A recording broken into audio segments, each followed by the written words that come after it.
the movement to fix kind of the most complex, biggest problem facing the United States, U.S. healthcare, like you've said, like it's broken, but we all have a part in this.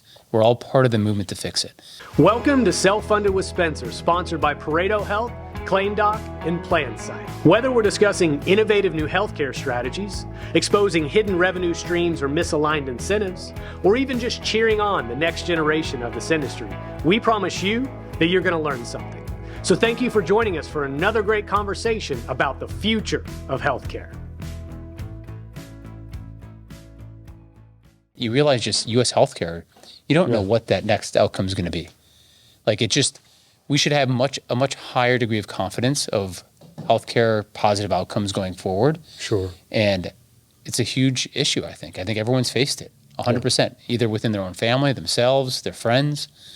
And so that's why I got into U.S. healthcare. But kind of all those evolutions have given me like this ebb and flow of different, very intense moments in my life, like even in the Marine Corps and Fallujah, to like all of those where you figure out what's solely important at that moment to get to the other side of it. And if it doesn't have to do with that, it goes away, and then you rebuild after that. And so my life has kind of been about all of those evolutions to create even Smith or success in the future. And that's kind of how I think about my own life is, it's a constant taking apart and putting back together and focus of, what's most important at that point to get to the other side. What helps you identify what is the most important thing? I mean, you can think an acute situation where a really serious health event or in, the military and in a battle as an example. Yeah.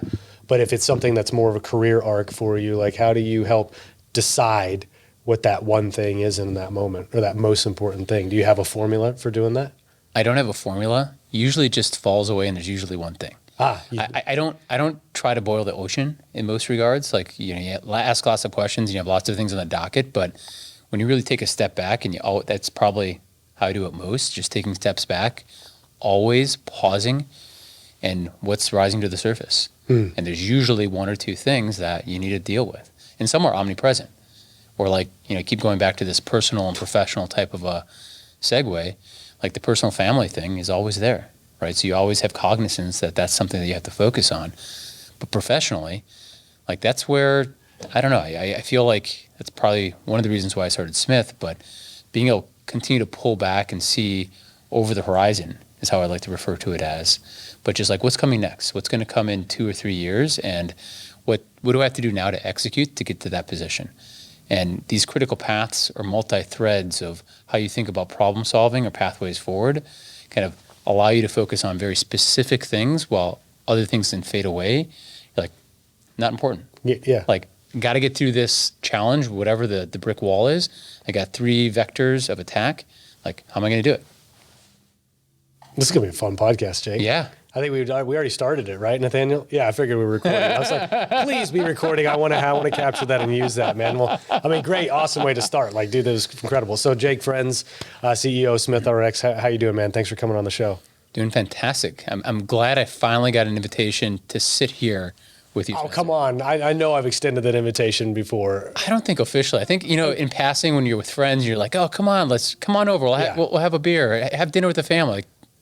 Not a serious, like, you were looking for like in the mail, hold this date, formal invitation for the podcast. Is that where I went wrong? Perhaps old school. Okay. Well, I appreciate it. Either way, dude, we made it happen. And I'm just grateful. Yeah, we got the chance to spend a few hours before in a think tank, and I appreciate you lending your voice to that. And then the added bonus, of course, is I've been wanting to do this for a very long time. I admire her from afar and up close. And just want to pick your brain about this complex system that we call pharmacy and pharmacy benefit management specifically. But we were getting some of your backstory, Jake, first, and I'd love to expand upon that. The military was a part of that, some health events in your family's life as well. But let's go backwards in time a bit. And where'd you grow up and all that good stuff? What'd you study in school, et cetera? I'd love to hear about you, man, because I literally don't even know this stuff, man. Yeah. Happy to start there. First, I'm just really grateful to be here, Spencer. I have a huge amount of respect for everything you've ground through, the grit that you've put together this podcast and the subject matter. It's not easy, and you've seen value here, and I think you've heard good feedback, but you've pushed through, and it's awesome. Thanks, so man. Thank really you proud to be for here. That. Yeah. Going back, I grew up in Minnesota, south of St. Paul. You grow up in Minnesota, you grew up playing hockey. Yeah. It was great. It's a great place to grow up, good values in the Midwest. I raced my bicycle growing up, so I was a road bike racer. Okay.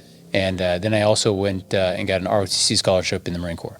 So I went out to the University of Colorado Boulder, great state school, but they had an exceptional program there, and had ROTC, raced my bike, and it was a great evolution there. But I studied finance and operations management, double majored with a minor in economics. And it just kind of set me on the path of trying to figure out really complex problems and just get to the other side. May I ask you, was the military affinity, was that from family? Was the service element infused in growing up with you? Like, what made you decide to serve? No, I went to a JROTC high school, and I don't have military in the family. Okay. But I felt kind of a greater purpose to serve.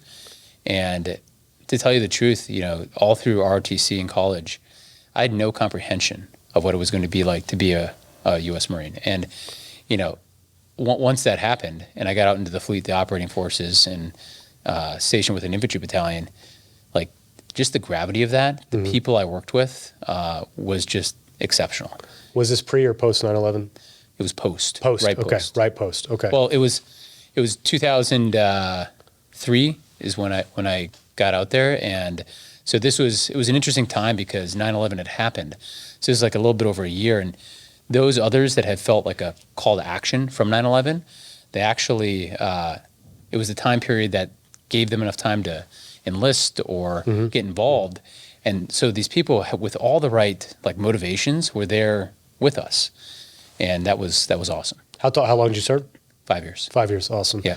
And then did you find, and I think this is an interesting question because I have a buddy who's serving out his 20 years and he's got, I think, 2 years left, and he's starting to contemplate what, for him, because he wants to retire at 20 years, is what post-service looks like and a transition into this notion of a civilian world. Did you have a good sense after that 5-year mark what you wanted to do?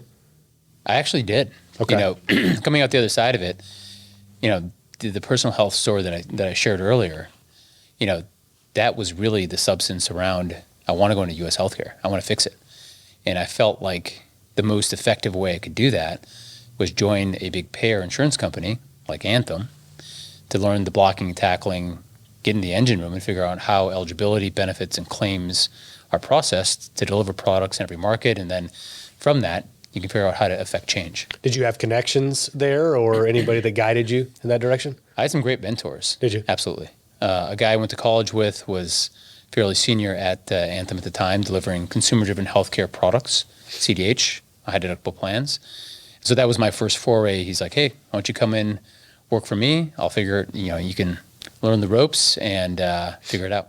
That's cool. So what, obviously time on the carrier side, I think it's invaluable. I spent time the stop loss carrier side, and I think the insurance risk management component of it absolutely changed the way that I perceived insurance, right? And I think growing up, sometimes you hear about big bad insurance companies, and it's almost like an easy whipping post to demonize. Yeah. But then I started seeing how claims are paid, and I like the size of claims and some strange billing practices and things. You go, oh, hold on a second. They're also operating in the system, and there's not necessarily good or bad or anything like that. Totally. It's a very gray area, and they serve a function in the marketplace. So I got a chance to see what it was like on the other side and have a different perspective. Did it give that to you? I think it gave me a huge amount of respect for those who came before building U.S. healthcare in these payer insurance models. Like, people joined for the right reasons. They joined to help people, patients, their family get better healthcare. And so from the very beginning, respecting all of the tenets around how our system is built today, like that's the respect that I do anything going forward. Yeah. One of the monikers at Smith is always meeting the market where it's at, like being respectful of all those who came before and what they built. being able to meet that and then figure out a better pathway forward. It's that standing on the shoulders of giants, right? 100%. Yeah. Pareto Health is the largest benefits captive in the United States. With nearly 3,000 captive members, 1.3 billion of stop-loss premium in force, and almost 1 million covered lives, no other benefits captive comes close to Pareto Health's scale. But it's not just about the numbers. Pareto Health is a mission-driven organization, and that mission has two distinct parts. Number one, to make self-insurance simple and more accessible for small to mid-sized employers. And number two, to arm them with the most powerful cost management tools on the market. So if you're an employer frustrated with your healthcare outcomes, or you're a benefits consultant looking for an alternative to the status quo, it's time to consider Pareto Health. Pareto Health, where employers come to do self-insurance right, to do it easily, and to do it at scale. Yeah. And I think it is. We're here, and we would both probably will talk quite a bit about what we think is wrong with this current system and what we want to do to fix it. Yeah. But we're still here because millions of people in decades of effort has built a system, for better or for worse, that exists, serves a purpose, imperfect as it is, right? And so without that, what replaces it, we'll talk about that too. But I do have a healthy amount of respect for what came before. I think I've entered into the equation now, and so have you. And it's like, all right, well, here, I want to know where all the inefficiencies are and all the problems are. I want to work towards identifying them and solving them to make a better system that we hand off to our kids and our grandkids and things like that. Totally. That's exactly right. And it's not boiling the ocean here, like we talked about before, but we're just highly specific around where we can drive change. Yeah. And if we do that well every day, and we have a good arc of what's over the horizon coming in the future, what we want to drive for change and impact, like that'll keep us on the right path. Well, so when did you specifically identify the prescription drug space as an area to enter? Was it straight from the insurance carrier to building Smith, or was there a stop in between? There's a stop in between. I was on the founding team at Collective Health. Health tech third-party administrator. I led operations there and delivered their first product to market. But looking at all the components that a TPA, third-party administrator, puts together to deliver a healthcare product, the pharmacy benefit was one big aspect, obviously. And the more I dug into this space, the more confused I became. At Anthem, there was always NextRx or Express Scripts, and it was always just, that was like a foregone conclusion. But trying to figure out what the value of these pharmacy benefit managers, what they deliver to patients, is not very clear. And I was amazed that the more people I talked to in the space, they all gave me a slightly different story, a few layers deep. They would just get lost. I didn't really believe that people understood how pharmacy benefit managers operated, what the value is, what they were supposed to provide. And so just realizing just the huge component it is, but also what I saw as the most complex area of healthcare plan delivery, and it shouldn't be, that was what drove me to try to figure out a better pathway there. Okay.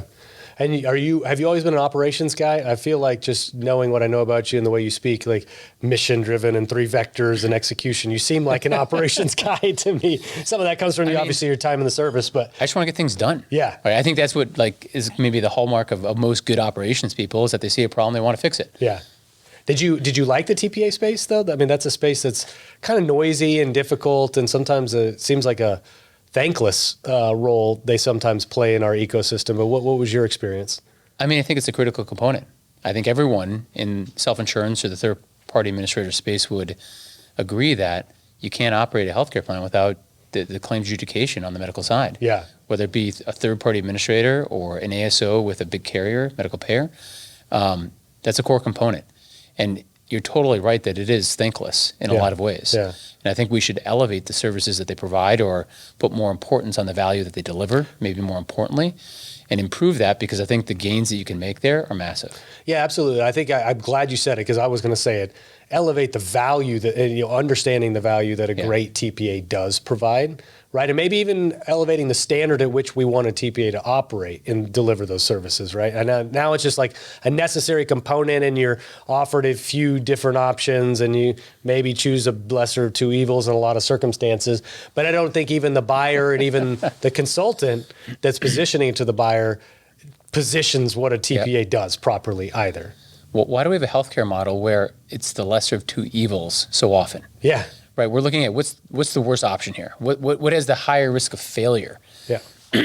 More so, we should be looking at what's the most value that's going to be provided for my employees and the family members, the patient, which gets left behind in all of this every single time. Well, are there components of what you were able to do there before we move into Smith? And obviously that'll be the bulk, what we talk about. But were there elements of things that you were able to do at Collective Health that you were proud that they did or you did? I was there very early on and only for about a year and a half. So I was just very focused on delivering the first product into the market. We had aspirations of what we wanted to do from a technology standpoint, but I didn't play a part in that. But it did give me a huge amount of appreciation for just building a company from the ground up, how difficult it is, and especially in healthcare and processing claims, how many components are just the complexity. Well, and so then when you move into the concept of like building a SmithRx, you had this understanding now of the role that pharmacy played in this whole healthcare delivery chain. Yeah. But did you know, like, I'm going to build a company around that? Like, you were immediately sure that that's what you wanted to do? 100%. And so was it was too opaque? It was too expensive? Like, what was like that? Was there something that just put fire in your belly about pharmacy? I talked to dozens of people with over 20 years of experience in U.S. healthcare and the models that the people who built some of the big PBMs we have around today, and the stories they told me about how they operated or the value they delivered, I didn't get it. Yeah. I didn't understand the why. And I felt like this is such a core component of our U.S. healthcare model. When I first started Smith, 15% of the healthcare spend went to the drug benefit. Today it's 30%. It's probably going to be 40 to 50% in the future. So it's a huge component. Yet, again, a big black box in every respect. You can't, follow the flow of funds, but also, like, what value are they delivering on all fronts? It just becomes hard to trace. Yeah, I would say the more difficult it becomes to articulate the value that you provide, the more opaque it is. 100%. So more you believe, like, how are you screwing me? Like, in what way are you screwing me over? Or just get precise about what you're doing. Yeah. Like in anything in life, you can usually distill a complex system down to something very specific, whether it be an output, the value it delivers, or the pathway forward. If you can't do that very clearly with depth, then it needs to evolve. So it needs to be different. Then this like really clear value proposition, but also an emphasis on transparency seems like that's a big element of what you were seeking to do. And I think that I know where the name came from, or I know why, but why don't you tell the story of why SmithRx? It's very hard to name a company. And trying to think about what the ethos was from the company standpoint, I think a smith is a craftsman, someone who's precise about their trade. And I think, precision is absolutely lacking in pharmacy benefits today. But also I love the ubiquity or just the unknown nature of Smith. There's so many Smiths out there that Smith takes on, thank you, Spencer Smith. It takes on just the ethos of the company. And everyone will then know us from our culture, the product, and just what we're delivering, the value in the market. Well, I love it too. And, obviously I tongue-in-cheek, I love the fact. Because of your last name? Yeah, I love it because it's Smith, right? I get it. But I remember when I set up, I played, what was that? What was that? Words with Friends a long time ago. I called myself the wordsmith, right? Like I love the idea of the smith being a skill, a blacksmith, things like that. And I think that that conveys to me in the name, but I think the ubiquity and just the simplicity of a smith as well. Like you could say it's generic, but no, it's ubiquitous. It's ever present. And so therefore there's almost like an element of familiarity that comes along with it as well. And I think drawing a thread through just many of your podcasts and what you're pushing on with self-insurance in U.S. healthcare, just simplify everything. Yeah. Just create simplicity where there is complexity. And I think we can do that. I mean, we can take a very complex system and distill it down. Yeah. Well, I think I heard at some point systems infinitely move towards complexity. Yeah. And it's almost like you have to hit the reset button to start over. Like, because that inertia sets in and just gets more complex and more complex. It's like, no, let's just come back behind it and do a simpler version of what was built before rather than try to tack on to that existing model. And that's the benefit of starting a company from scratch. Yeah. We started with the cornerstone of the aligned business model. I think that needs to be at the forefront where we are transparent. We only charge a per member per month administrative fee. That's our sole source of net revenue, and it has to be because we don't make more money when we charge more. So it aligns us to look for transparent pass-through solutions or something that's more efficient, and that drives evolution from a product standpoint. We're looking for better solutions to connect patients with the lowest cost options. Well, and it's clean. and it's justifiable. I was talking to Dan earlier today on a podcast, and we talked about infusions at hospital settings and like the range of markup that'll happen with these type of drugs in those settings.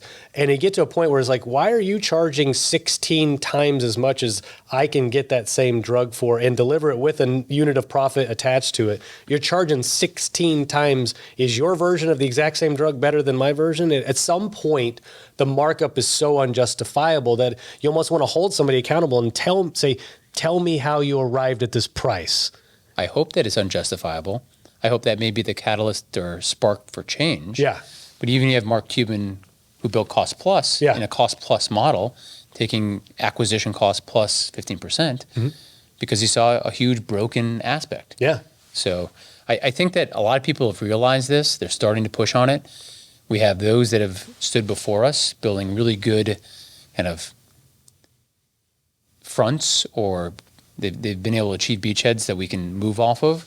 But I think never before has there been so much concern or focus on, I think, U.S. healthcare and drug benefits than today. Yeah. I mean, the collisions are just massive. They're happening. I think I heard Kristen, we were talking yesterday, she called, we're almost at the watershed moment, right? Like, in the watershed's not something that I typically say, but it's precipice. Well, I love the idea of a watershed. I think whatever word you want to call it, it does feel like we're there. But then I start questioning, did the people that come before us feel like they were at a watershed moment and it never came to be? I don't know, but I just get this sense of momentum building around it. I totally agree. What do you think the watershed would be? Like, how would we know that we were actually there experiencing it? I think we could be at a point where the country is bankrupted because of it. And that would probably be a watershed moment. Like, I think healthcare would be a huge contributor to that. But I think the watershed moment may just be where the stuff that you and I talk about on a daily basis is stuff that's happening over the dinner table, is happening on social media, where kids are talking about it, where now all of a sudden the average American feels the need to dig into this and talk about it, and it becomes very prevalent, and being prevalent from politicians talking about it, where just what you and I both spend our lives obsessing over, if it became normal to talk about on a daily basis. Yeah, I think the drumbeat's getting louder and louder here. That's clear.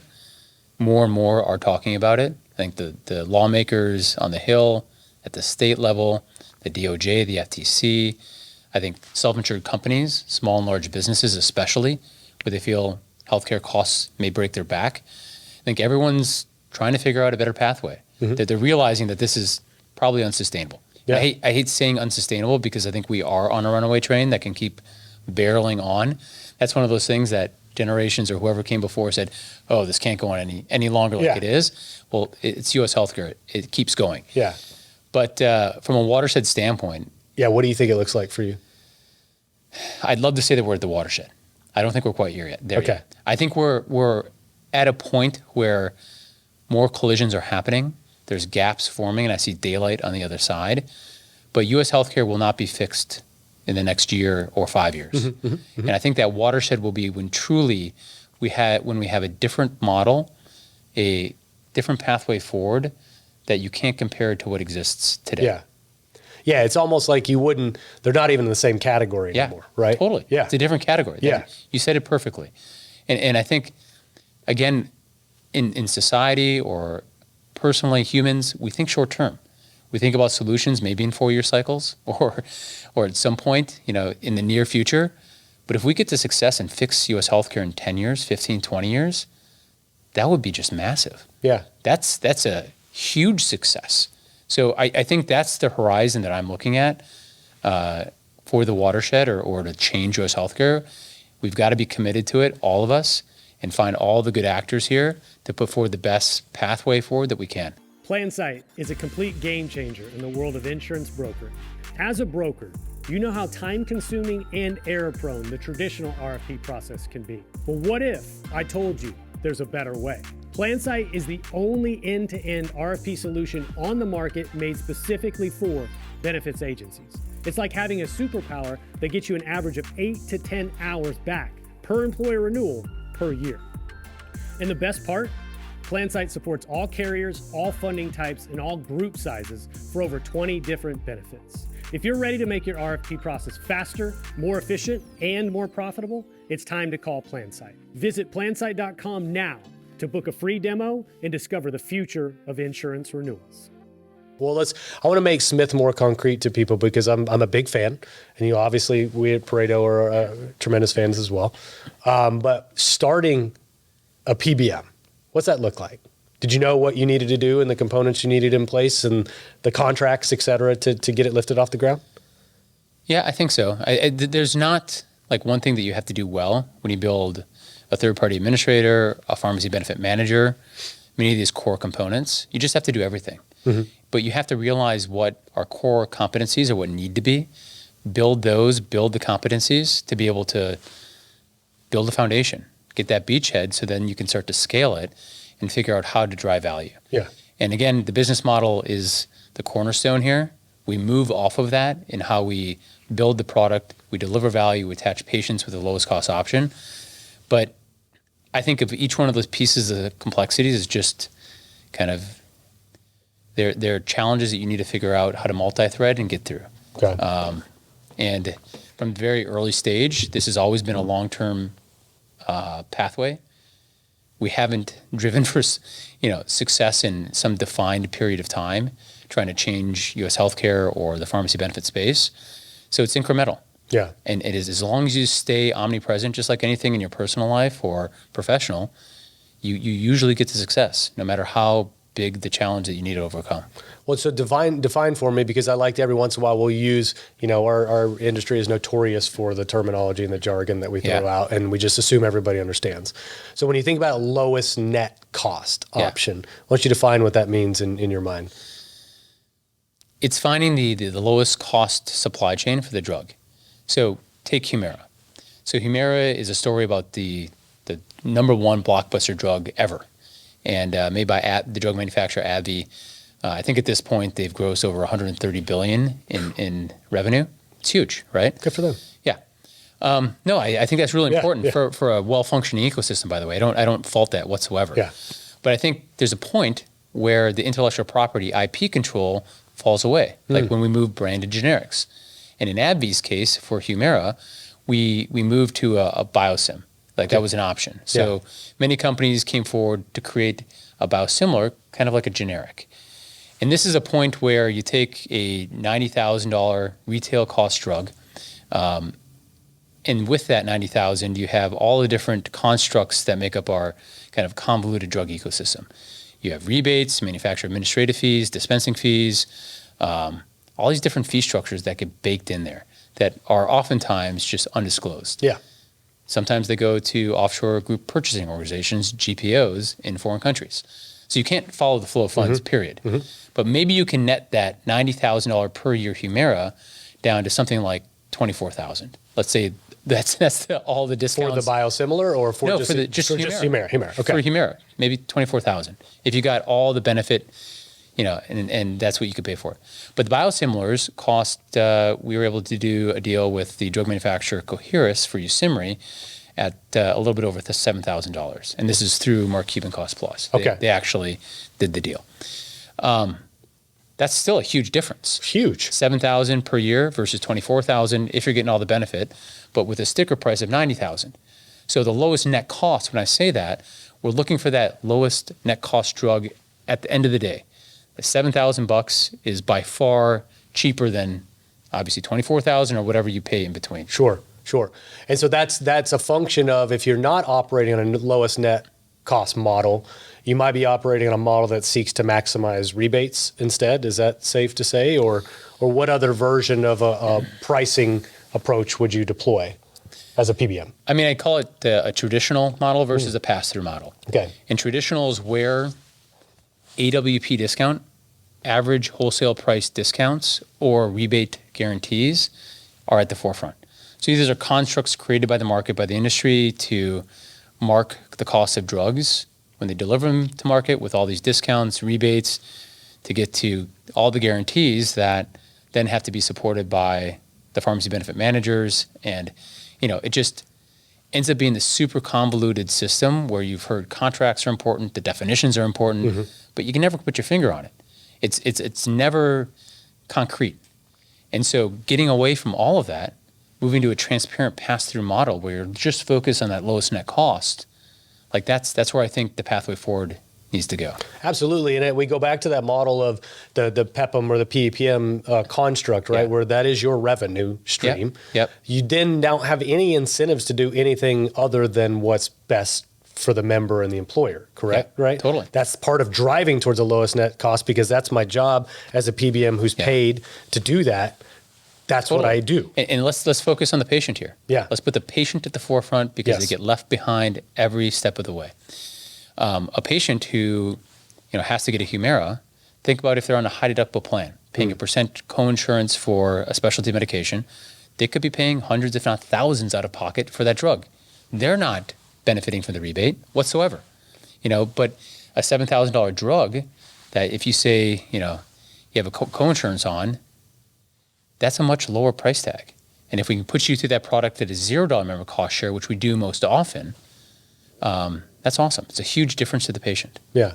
Well, when you start looking at this, and I think this is a model where it is not in the same category, right? I think you're in a good example of that, where you start looking at defining, if you at least understand that convoluted model that exists as a traditional option today, and how much profit is being extracted from that model and how hard it is to follow the money flows, and the costs get inflated.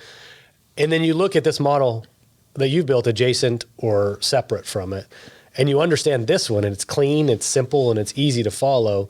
You go, why does anybody get led down the path of picking the traditional model anymore? Well, I think the old adage of choosing the IBM solution, which is held up to this point, is failing. Okay, yeah. for so many reasons. But what you're saying is like it's the old way of thinking about risk. If you choose the IBM solution, the tried and true model that may be a little bit too complex, but you have some good advocates and contracting in place to put guardrails or whatever in place so you can get confidence of an outcome, that may be less risky. And no one likes risk or the chance of failure in healthcare, especially. I mean, trust is the number one aspect that I keep coming back to within all of U.S. healthcare that we really need to focus on. So they used to trust the IBM solution, the PBM solution with the traditional model. But I think that's just failing us. And I think that's what this noise cycle is happening, where people are all talking about higher cost drugs, the role the ultimate powerful middlemen, these PBMs, are playing.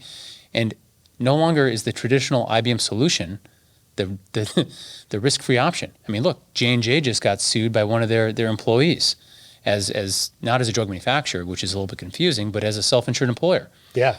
Yeah, for not making decisions in line with their fiduciary responsibility under ERISA. Yeah. That's awesome. Like, this is, I will say, make a prediction, not the last lawsuit we will see. Oh, for sure it's not. Yeah. And do we have any movement on that particular lawsuit yet? So it's July, mid-July 2024. Do we have any semblance of what an outcome might look like there? No. Okay. No, I think that... Do you think it's going to get litigated? Do you think it's going to get settled? I don't think it'll get settled. It may get thrown out. But even if it gets thrown out, I don't think there's an end to this. I think there's a very legitimate claim here, personally. Yeah. Reading the lawsuit and the counterclaims. There's something that needs to be reconciled.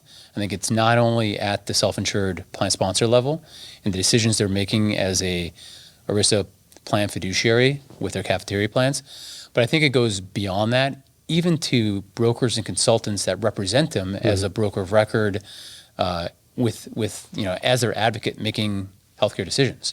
So I think it goes up and down. I think there's enough responsibility here that you have to really look at each component and what they're responsible for and the decisions they're making. Are they making it in the best interests of not only the client or the self-insured company, but also the patient to drive lowest cost? Are there any other misaligned incentives? Yeah. Like fee structures that are being created that create conflicts of interest? Let's look at the conflicts, because we should really get rid of those. I don't think those are effective. Yeah, no, I mean, it comes down again, just like the clearness and conciseness of the relationship between you and an employer, the contract language that's being delivered upon, the value proposition. It should be something that could be given in 30 seconds. If not, if you're confusing me, then I don't trust you. But let's go back to the Watershed watershed theme here, where enough focus and attention are being put on an old model that is no longer holding water. Like, this is a leaky ship. we are sinking. It's no longer the risk-free solution. Small, large businesses are looking for alternative pathways forward. And they're taking that chance. I think a lot of the people who listen to your podcast, Spencer, have already realized this. They're the dynamic change makers already. We're kind of like supporting their positions here, but also I think we need to get everyone else on board. We've got to make it totally clear to self-insured companies or any small, large business that they have choices. And they don't have to choose the main line, the traditional option. You can choose a equally risky option, which is low risk, to go down a different path. Yeah, absolutely. ClaimDoc is a medical claim auditing and member advocacy company. We provide fiduciary services to employer-sponsored benefit plans and allowing them to create an environment where we ensure that the benefit plans are being charged on a fair and reasonable basis. My business is basically people, and it become a real simple transition. We thought it was going to be far more complex. I've saved, we'll say, hundreds of thousands of dollars. I could not say enough about ClaimDoc. Well, so when did the relationship between you and Cost Plus arise? Because that's something that I've started to see a little bit more public. And, I saw you at the Brown & Brown conference here in Dallas a couple months ago. Saw some footage from that, which is super cool. You're interviewing Mark Cuban, right, on that? Yep. So when did that start to come to be? I saw Mark Cuban start Cost Plus, I think it was back 2.5 years ago. And just hearing how passionate he was about fixing U.S. healthcare broadly, but then focusing specifically on how backwards the drug ecosystem is in America.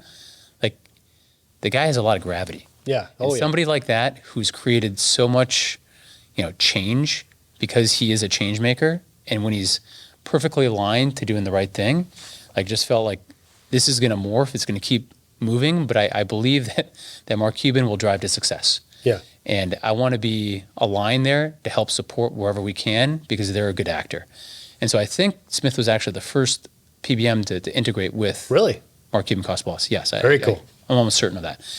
But we've deepened that partnership so that when we had the opportunity to work with all their, the drugs that they offer at a Cost Plus perspective, we took advantage of that. And then the Humira biosimilar was just another piece of that. It was just an extension of the value that they could deliver.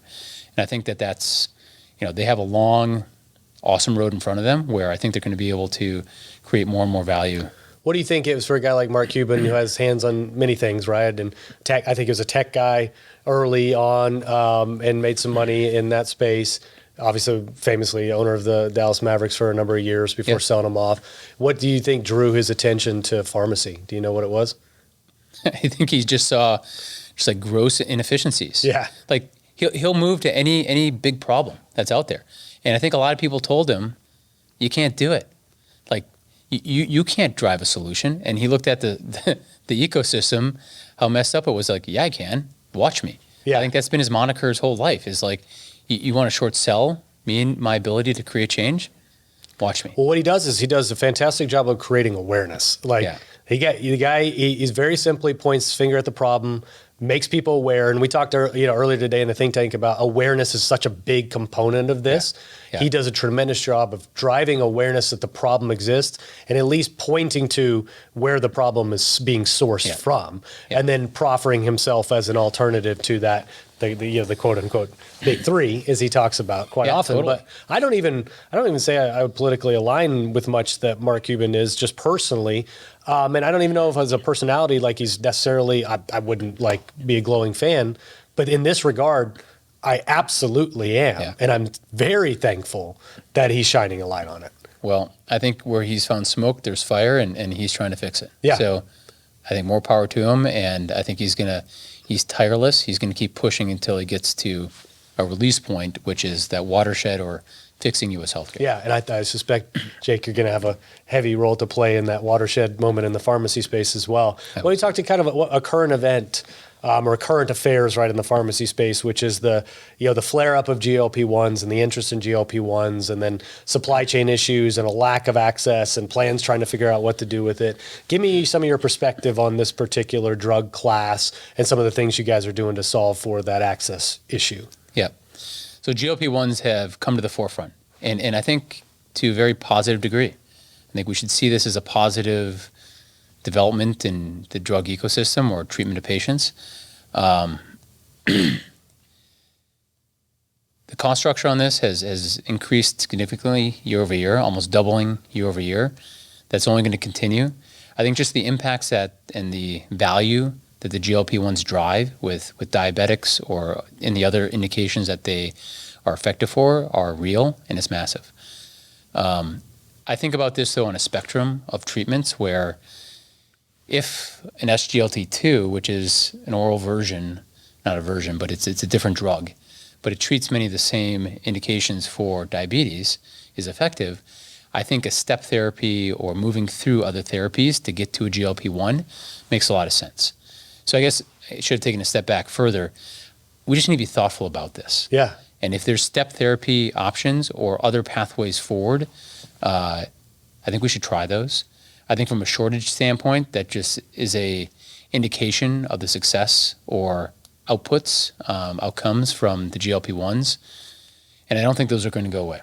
I think GLP-1 challenges will exist for years to come because, as we've heard already, the indications are broadening extensively. Yeah.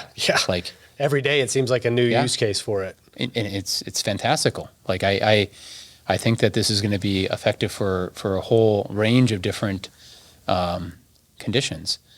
So we just have to think about it holistically, and let's be thoughtful about it. Let's look at the outcomes that whatever endpoints are that we're looking for, what they drive from a total quality of care, because the improvements will definitely help somebody's quality of care and reduce total costs. Yeah.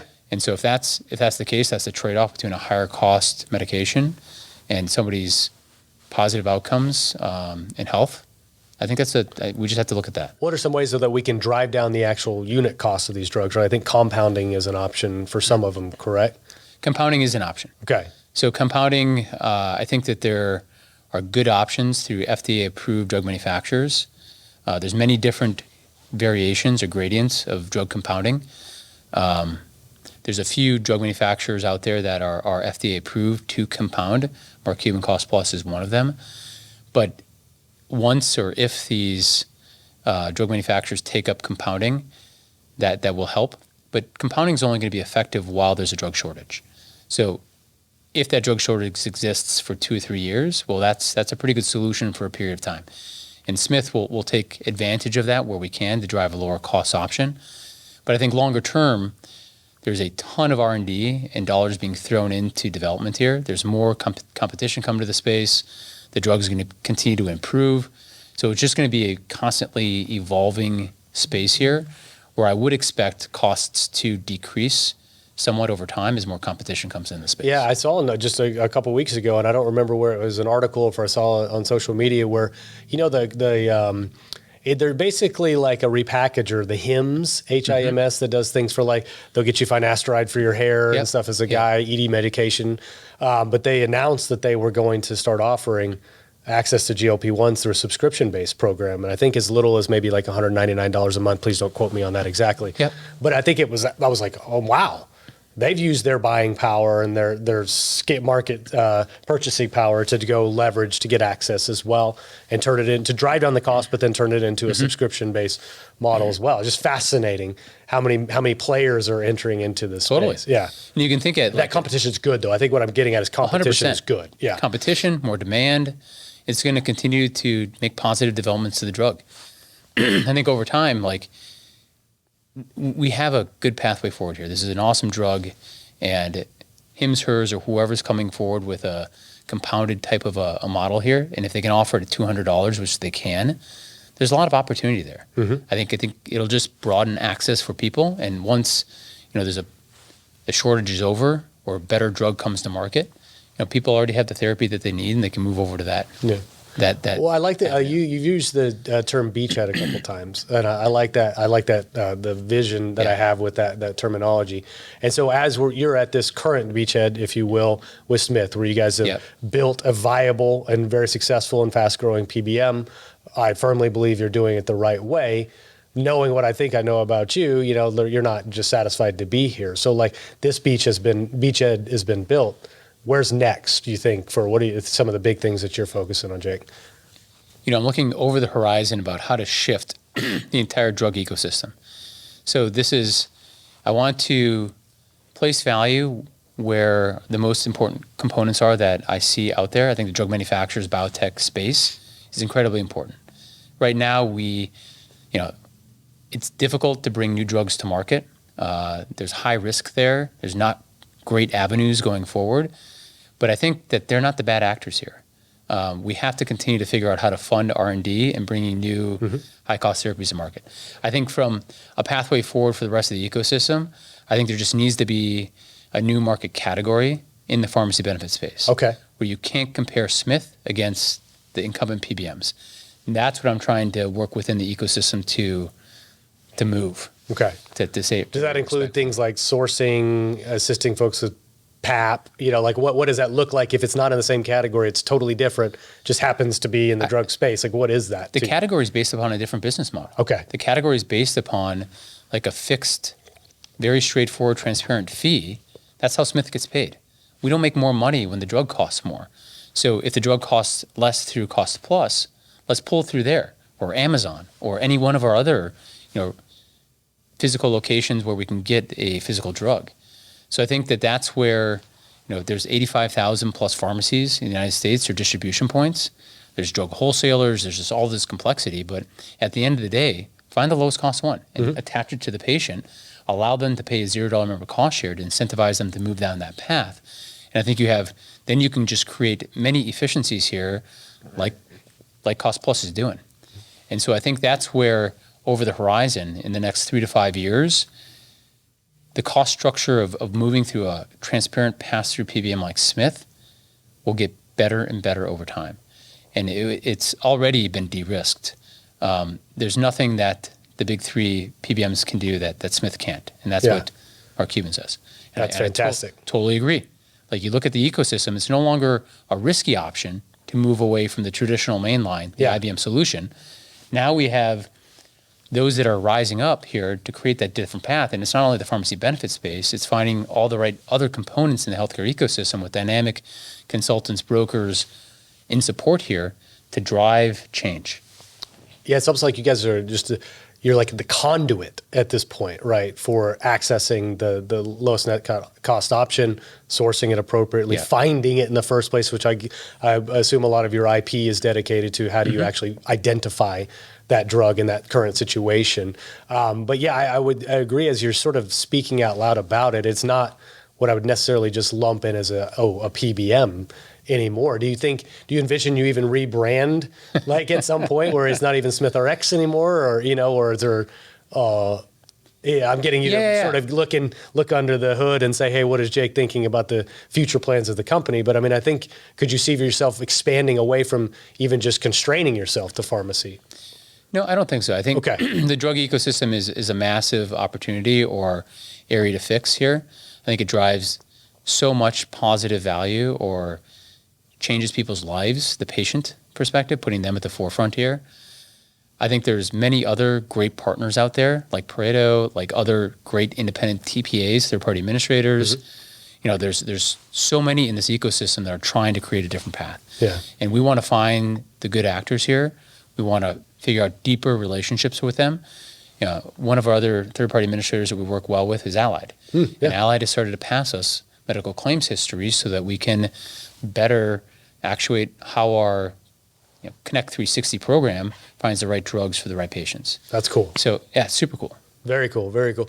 And what do you think about then if we move to another category that's relevant right now, the idea of cell and gene therapy? That may or may not fall exactly under Smith's purview, but I'm sure you have opinions about how we help kind of wrangle in some of these costs and how we manage these things that are popping up and the new drugs are coming on the market all the time. Like what kind of weigh in on, if you will, on this particular subject? I think we're really early. We're still early, I think we can continue to talk about this, and the value that cell and gene therapy will provide in the future will be massive. That's my expectation. But it probably won't come for many years. It could be 5-10 years before, I think that this becomes much more mainstream and much a bigger challenge. But if the outcomes are changing a person's life or saving a child's life, we should absolutely pay for these drugs. And I think there's a absolute way to do this without government intervention. You do? Okay. Oh, 100%. Yeah. It shouldn't be saddled by one employer. It shouldn't be saddled by stop-loss reinsurance. I think there's other kind of structures that already exist out there to share this risk in a way that's equitable. And not only equitable, but just like that's attractive for companies to band together to pay for these drugs. Yeah. And I think one of the constraints that we talked about churn earlier here when we were in the think tank, I think I mentioned it, is that's also a big question mark, is like, should one employer bear the brunt of, maybe it's a one-time application of a gene therapy with a huge price tag, and then that person leaves 6 months later? That's fine. Right.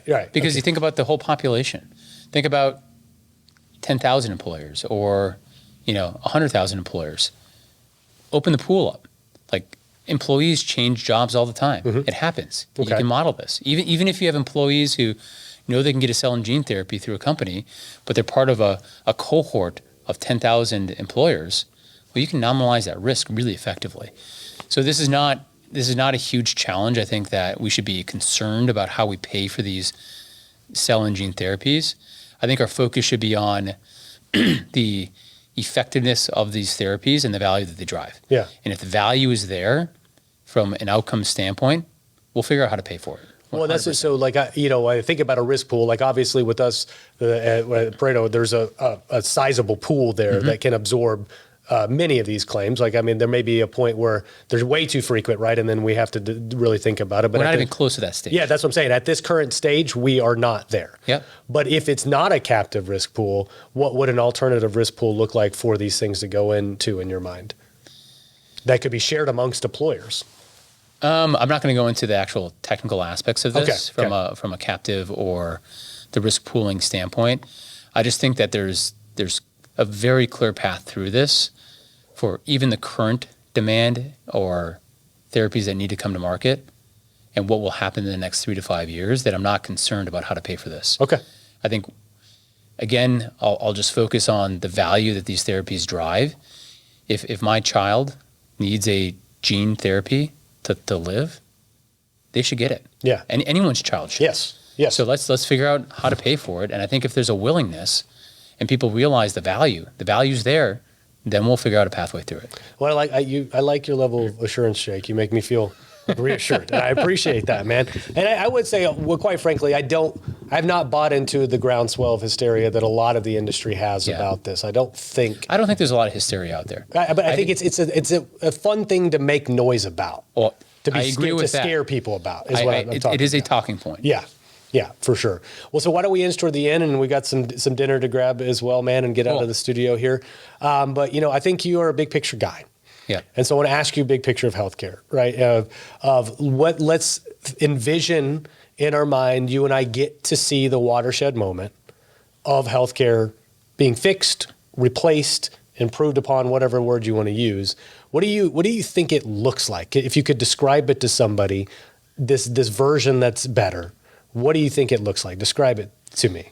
So the watershed is an awesome concept to think about because it's part of this movement. The movement to fix kind of the most complex, biggest problem facing the United States, U.S. healthcare, like you've said, like it's broken, but we all have a part in this. We're all part of the movement to fix it. And I think it will take time. We're all going to move through different iterations and keep improving this model. But at the end of the day, it'll look, feel nothing like that we have today. We'll still get care, we'll have outcomes, but the assurance of going to see a specialist for some, whatever it is, you're going to go there knowing that there's a high confidence, best pathway forward that you don't have to be worried about or concerned about the cost. Yes. I think we'll figure out all these different components. I mean, cost is just one big piece of it, obviously. But again, trust. That trust will be put back into healthcare in a way that people will trust, the healthcare benefits that they have, that their companies provide, that they have access to. They'll know how to use them, and it'll just be a brilliant new pathway forward where, it's a different category. Yeah, and I think I presume you think AI plays a role in that as well, or are you less bullish on AI as everybody seems to be these days? AI will be additive. AI will be absolutely additive. It'll create like awesome advancements. If AI didn't exist, there's still an awesome brilliant pathway forward. Agreed. That we will get to that watershed. Yeah. I agree with you there, man. I think it is supplemental in nature. I think it will create some really massive efficiencies in like daily tasks and operational things. We talked about note taking today as an example. Primary care physicians spending so much time taking notes. There's a solution for that there that frees them up to deliver care. Right? So you bring up AI at the end of this watershed conversation. Do you have a feeling that may be one of the linchpins here, or what do you think will be the linchpin for the watershed moment? Oh man, that's a great question. Bring it up at the end and ask me a really hard question.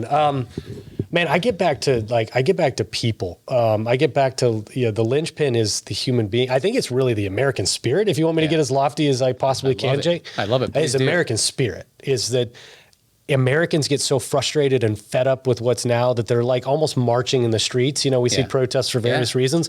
They're marching in the streets demanding access to better care and a clearer and cleaner system and a cheaper delivery model as well, and a higher quality of care. I think they need to be, and I think we, you and me included, need to be very vocal that this cannot exist and cannot continue this way, and we won't accept anything else. I think that's what it has to be. I love it. Talk about groundswell and grassroots, and we used these words earlier.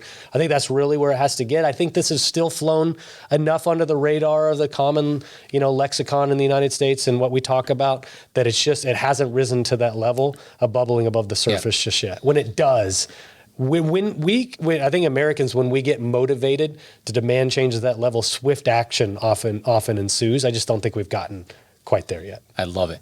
The change, the watershed will come from the American spirit. It'll come from all of us who are empowered to create change. We'll say we will not stand for this pathway forward any longer or an adequate model, that there has to be a better pathway, and they'll march in the streets, do whatever it takes, let their voices be heard to get that done. I love it. That is... I don't even need to ask for closing thoughts at this time. We just gave them. You've done it for us, Spencer. Awesome. Jake, well, I appreciate it, man. And thanks for asking me a couple of questions. Kristen was joking with me one of these days. We need to flip the script and make me be interviewed on a podcast. But thanks for asking me some questions, too, because you're challenging me in the moment. I know it's hard to sit in that chair as well and have me levy these questions out. So, Jake, I appreciate you so much. And thanks for making time in your schedule to come down here, man. Thanks for making your voice heard, Spencer. My pleasure. I like the boots, by the way. I didn't get a chance to mention that. Let's go get some dinner. Right. Thanks, Jake. Sounds good. Appreciate it. Thanks.